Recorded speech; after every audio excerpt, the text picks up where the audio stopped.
ఈ సమస్తాన్ని ఆయనే దయచేస్తున్నాడు. ఆయన లేకుండా ఒక్క నిమిషం కూడా మనకు బ్రతుకు లేదు. ఆయన చూడకపోతే ఏటవుతుంది? భూకంపాలు వస్తాయి, ప్రకృతి వైపరీత్యాలు వస్తాయి, భయంకరమైన స్థితిలోకి వెళ్ళిపోతాం. ఈ లోకంలోనే ఉండం మనం టోటల్గా చెప్పాలంటే.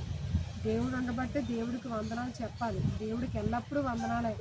అప్పుడు మంచి గాలి ఇచ్చాడు, దేవుడా వందనాలు. ఆహారం తింటాం, వందనాలు తండ్రి. మంచి నీరు ఇచ్చావు, కాపాడు, ఆరోగ్యం ఇచ్చావు, అన్నిటికన్నా మనం బ్రతుకున్నాము. అన్నిటికంటే బ్రతుకున్నామంటే దేవుడి కృపేనా అంటే. ఎంతో మంది ఈ క్షణాలకి ఇప్పటికీ లేరు, ఉన్నామంటే దేవుడి కృపే.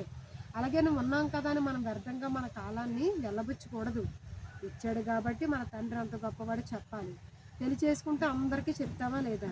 ఇల్లు కట్టుకున్నా అందరికీ చెప్తాం. ఏది చేసినా సరే, చీర కొనుక్కున్నా, బంగారం కొనుక్కున్నా అన్నీ చెప్తాం. ఇగోండి నేను ఇది అమ్ముతున్నానండి అంటాను, ఏంటి ఇది అమ్ముతున్నాను కొనండి అని ప్రచారం చేస్తాను. ప్రతి దాని గురించి, అన్నిటి గురించి ప్రకటనే.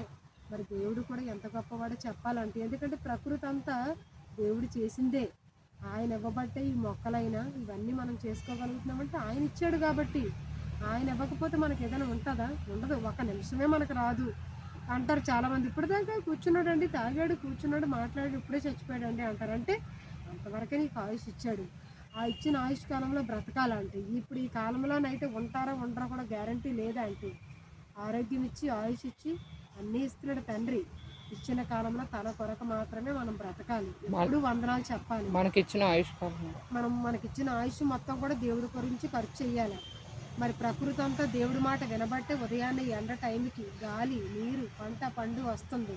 మరి యేసుక్రీస్తు మనం ఎన్నో తప్పులు పాపాలు చేశాం కాబట్టి ప్రాణం పెట్టి సమాధి చేయబడి 3వ దినాన తిరిగి లేచాడు. మనం కూడా ఆత్మ పరలోకానికి వెళ్ళాలంటే యేసుక్రీస్తు నమ్మాలి. నమ్మితే కాదు, ఆయనలాగా బ్రతకాలి. అతను ఎంత గొప్పవాడో చెప్పాలి అంతే.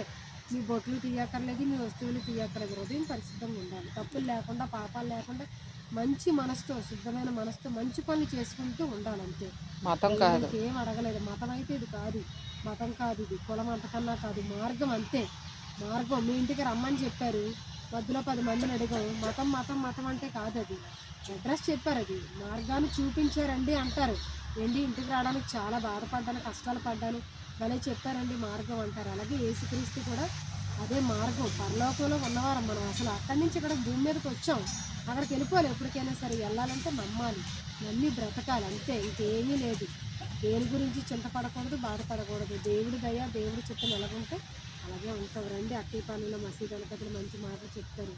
మా ఇల్లు కూడా అక్కడే, షాపింగ్ మాల్ ఎదురుగానే. ఎప్పుడైనా మీరు ఖాళీగా ఉంటే రండి, దేవుడి మాట చర్చించుకుందాం, తెలుసుకుందాం. ఖచ్చితంగా దేవుడి మాటలు తెలుసుకోవాలి. భూమి మీద బ్రతుకు అందుకే ఇచ్చాడు అంటే. తెలుసుకోవాల్సిన బాధ్యత మన మీదే ఉందని. నాకు అవ్వలేదు, చదువులేదు, నేను రాలేను, నాకు ఉద్యోగం అని అంటే అన్ని ప్రకృతిని సాక్ష్యాలు వెళ్ళిపోతాయి. షాప్లోకి వెళ్తే ఎలాగైతే కెమెరా పెట్టేశాడో మనం ఎలాంటి వాళ్ళమో తెలుసుకుని దేవుడు కూడా ప్రకృతిలో కెమెరాలు పెట్టేశాడు. యంత్రాంగాన్ని చూస్తాడు ఎప్పటికప్పుడు, మనం మంచి వాళ్ళమా చెడ్డ వాళ్ళమా అనేసి. నమ్ముకోండి అంటే, తెలుసుకోండి, బ్రతకండి అంతే. థ్యాంక్స్ అంటే, చాలా చక్కగా ఉన్నారు.